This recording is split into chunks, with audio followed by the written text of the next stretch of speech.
محمد وعلى آله وصحبه أجمعين وبعد. يروي الشيخان فيما اتفقا عليه من حديث أم سلمة رضي الله عنها قالت قال النبي صلى الله عليه وآله وسلم. The hadith and collection of both Bukhari and Muslim read to us by Salama رضي الله عنها, the Prophet عليه الصلاة والسلام's wife, one of the early Muslimat and one of the great mothers of believers within our legacy.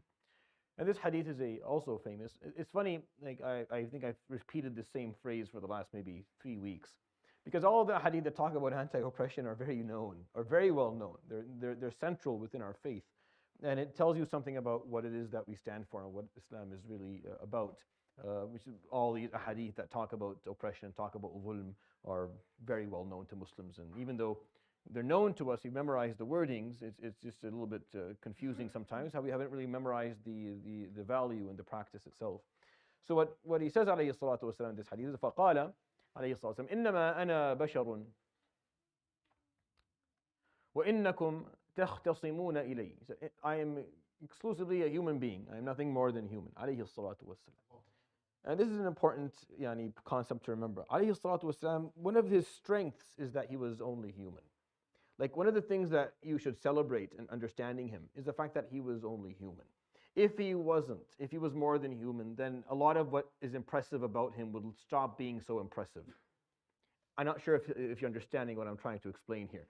The impressive piece of him, alayhi salatu wasalam, is the fact that he was only human. Because when you look at what he did, it's impossible that a human can do that.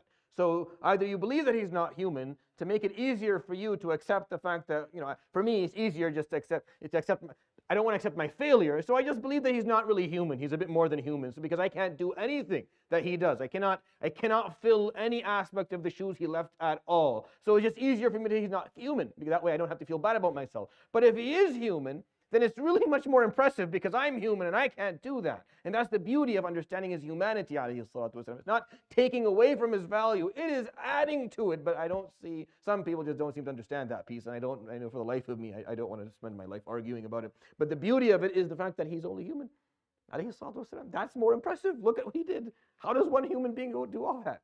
Unless there's something more to our own humanity that we have failed to understand ourselves.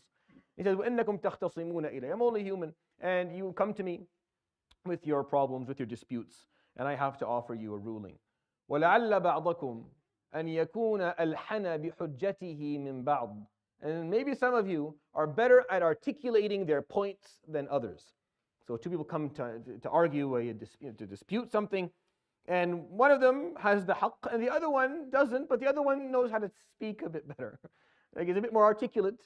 The other person is darwish, as they call them. He's simple, not very good at having these arguments, stutters and stumbles, and he doesn't know which word to use, and he's overwhelmed sometimes, and maybe a bit shy, maybe a little bit of just a good person, just not articulate when it comes to disputes in this type of setting. Sometimes some of you will be more articulate regarding their points than others. فَأَقْضِي لَهُ بِنَحْوِ مَا أَسْمَعُ. And then I will give my judgment based on what I heard. فَمَنْ قَضَيْتُ لَهُ بِحَقِّ أَخِيهِ شَيْئًا فَإِنَّمَا قَضَيْتُ لَهُ قِطْعَةً مِنَ النَّارِ. So any person that I give a qada for, meaning I offer judgment and I give them something and it's not theirs, then may they know that I am giving them a piece of Jahannam. You see, if you had a dispute with someone and you went to Rasulullah and he gave the judgment to you, would anyone on this planet be able to convince you that it's not yours?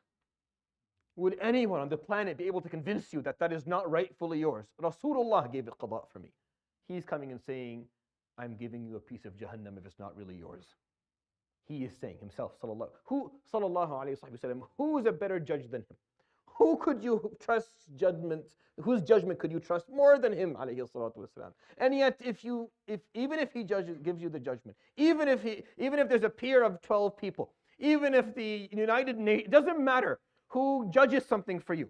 If it's not yours, you are taking a piece of the hellfire, and you will take it with you there, and you will return it, as some scholars say. قَالَ وَمَنْ أَخَذَ مِنَ النَّارِ شَيْئًا أَعَادَهُ إِلَيْهَا.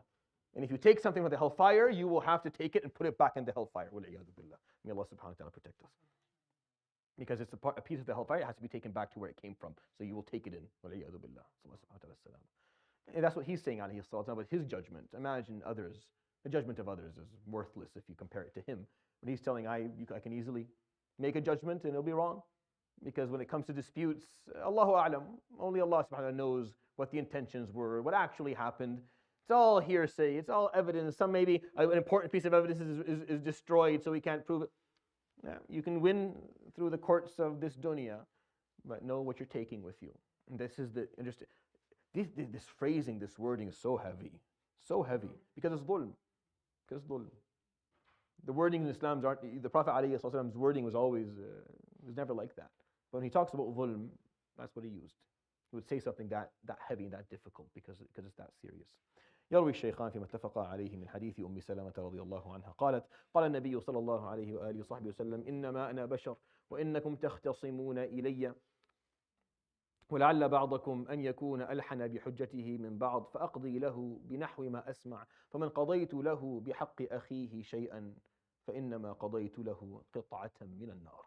صدق رسول الله صلى الله عليه وآله وسلم. سبحانك وبحمدك لا إله إلا أنت أستغفرك وأتوب إليك. صلى الله وسلم وبارك على نبينا محمد. جزاك الله خير. بارك الله فيكم. السلام عليكم. Inshallah, after Sunnah, I start my Usul Fiqh halaqah, so please pray your Sunnah and either attend or allow us the space to start this lesson. Inshallah, we'll start in 2.5 minutes. Inshallah, جزاكم الله خير.